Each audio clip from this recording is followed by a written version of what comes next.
অগণতান্ত্রিক অনির্বাচিত ব্যক্তিরা ক্ষমতায় থাকেন। কাজেই একদিনও ওনারা ক্ষমতায় থাকতে পারবেন না, এই কারণে এটা সংবিধানের মৌলিক বৈশিষ্ট্যের পরিপন্থী বলে ওনারা বাতিল করেছেন। কিন্তু এই যুক্তিটা সম্পূর্ণ অন্তঃসার শূন্য। একটা রিভিউ আবেদন আদালত সরাসরি শুনতে পারেন, লিভ দেওয়ার প্রয়োজন নাই। যখন হাইকোর্টের কোনো রায়ের বিবেচনার বিষয় আসে আপিল বিভাগ কর্তৃক, তখন লিভ দেওয়ার বিষয় থাকে।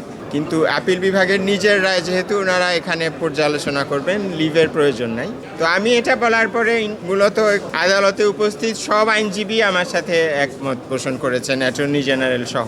কিন্তু তারপরও কোর্ট একটা প্র্যাকটিস করে আসছিলেন যে ওনারা রিভিউ লিভ দিয়ে শুনছেন, তো ওনারা ওনাদের প্র্যাকটিস থেকে ডিভিয়েট করতে চান নাই, সেই হিসাবে ওনারা এটা লিভ দিয়েছেন। এবং রিভিউ যেই কারণে হয় সেটা হলো কোনো যদি আপনার রায়ের মধ্যে যদি খুব বড় ত্রুটি থাকে অথবা অন্য কোনো যুক্তিসঙ্গত কারণে আপিল বিভাগ তার নিজের রায় রিভিউ করে পরিবর্তন করতে পারে। তো ওই ব্রড দুটো গ্রাউন্ডে যে বিচারপতি খায়রুল হকের নেতৃত্বে যে রায় দেওয়া হয়েছিল ত্রয়োদশ সংশোধনী বাতিল করে, সেখানে কি ত্রুটি ছিল অথবা অন্য কোনো কারণে সে রায়টা রিভিউ হয়ে সেটা বাতিল হওয়া উচিত কিনা সেটা দেখার জন্য ওনারা অনুমতি দিলেন আজকে। এবং এটা ছুটির পরে অক্টোবর মাসে এটা ফিক্স করেছেন শুনানির জন্য। এখন এই রিভিউটা শুনানি হবে। শুনানি যেটা হবে সেটা হলো বিচারপতি খায়রুল হকের নেতৃত্বে আপিল বিভাগ ত্রয়োদশ সংশোধনী বাতিল করে যেই রায় দিয়েছিলেন সেটা সঠিক ছিল কিনা।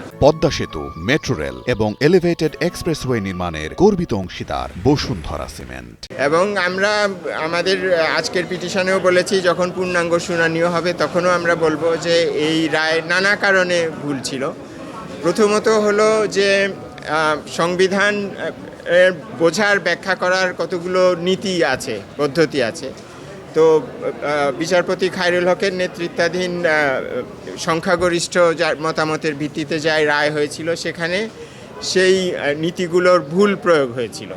তারপরে আপনারা জানেন যে সংবিধানের মূল কাঠামো বলে একটা জিনিস আছে। এতদিনে আমরা অনেক সংবিধানের কাজ করছি, আপনারাও অনেক রিপোর্ট করছেন।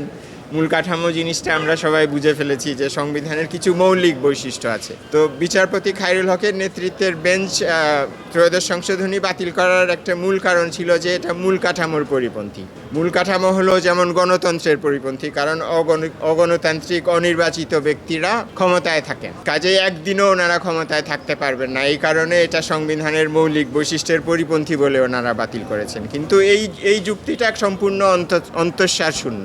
এবং সংবিধান ব্যাখ্যা করতে হলে এটাকে খুবই আইসোলেটেডভাবে ব্যাখ্যা করার সুযোগ নেই। এটাকে আপনার সামাজিক রাজনৈতিক বাস্তবতা, দেশের বাস্তবতার ভিত্তিতে ব্যাখ্যা করতে হয়। আমি যেমনটা বলছিলাম যে সংবিধান ব্যাখ্যার নিয়ম নীতি প্রয়োগে ভুল হয়েছে।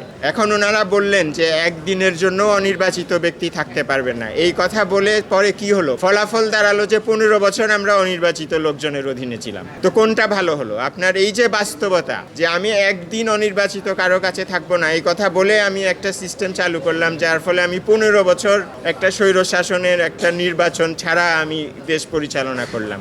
এই জিনিসটা তো আপনার দেখতে হবে। এবং সংবিধান ব্যাখ্যার এটা শুধু রাজনৈতিক বিষয় নয়, আপনার সাংবিধানিক আইন আপনাকে অ্যালাউ করে যে আপনি এই বাস্তবতাটা দেখবেন সংবিধান ব্যাখ্যার ক্ষেত্রে, যে আমি যে ব্যাখ্যাটা দিচ্ছি যে একদিনের জন্য অনির্বাচিত লোক থাকা খারাপ, এটার ফলাফল কি সেটা আপনার বিবেচনায় নিতে হবে ব্যাখ্যা করার জন্য।